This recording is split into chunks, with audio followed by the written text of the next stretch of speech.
my air brakes check.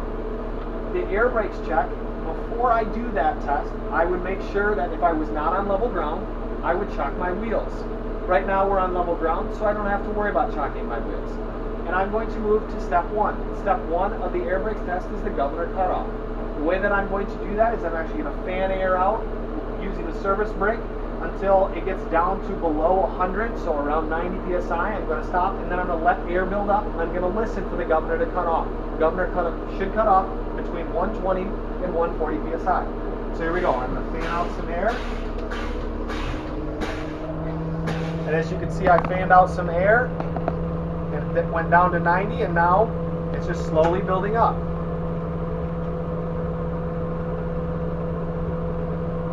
During this test, you can release the service brake, so your foot from it, so that it builds pressure evenly. That's okay for this test only.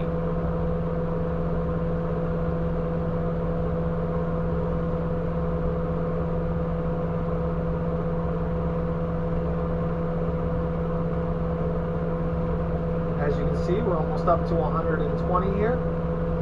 We're now listening for the governor to cut off.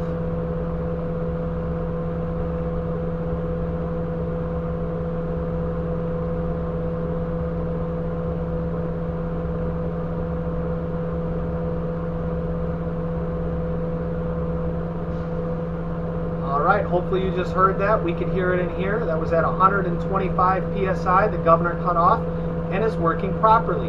So now what I'm going to do is actually push my foot back down on the service brake, and I'm going to begin the second test. The second test is the air loss test. And what I'm going to do for the air loss test is I'm going to first make sure that my seat is properly put. I'm actually going to shut the bus off. So I'm going to go 2 clicks to the left. Make sure it fully cycles down, which is what you just heard. I'm then going to push my parking brake down.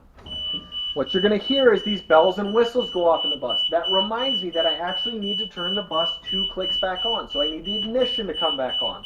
So I go 2 clicks to the right. So I just did 2 clicks to the right. Now I'm going to allow the bus to recycle through, which it's doing. All right, now I can begin the second step, which is the air loss test. I'm checking to make sure that I don't lose any more than 3 psi in 1 minute's time span. So what I'm going to do is I'm going to hold my foot firmly on the service brake. I'm going to look at my watch, and I'm going to make sure that in a minute's time I don't lose any more than 3 psi. So here we go.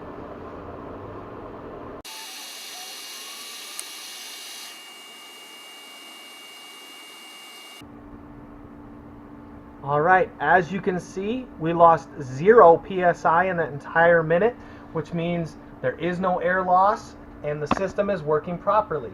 I am then going to move on to step 3, which is going to be the low air indicator light.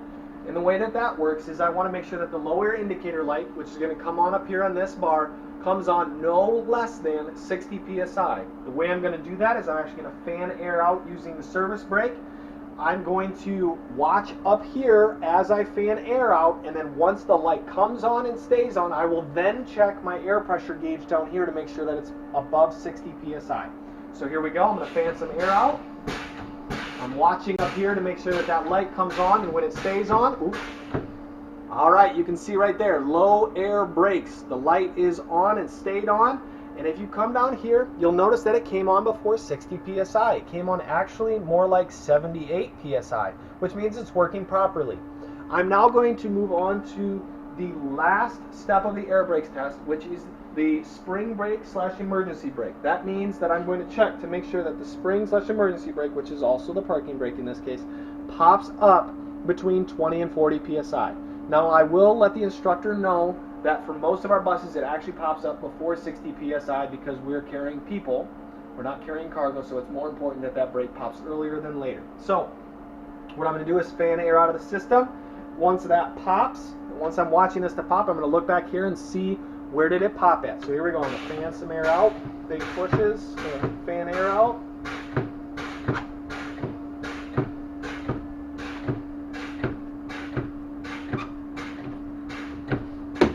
All right, it popped up right there, and as you can see, it actually popped up at 45 psi, which means it's working properly. And the air brakes on this bus are working properly. And that concludes actually the air brakes portion of the test because they are all working properly. All those steps worked.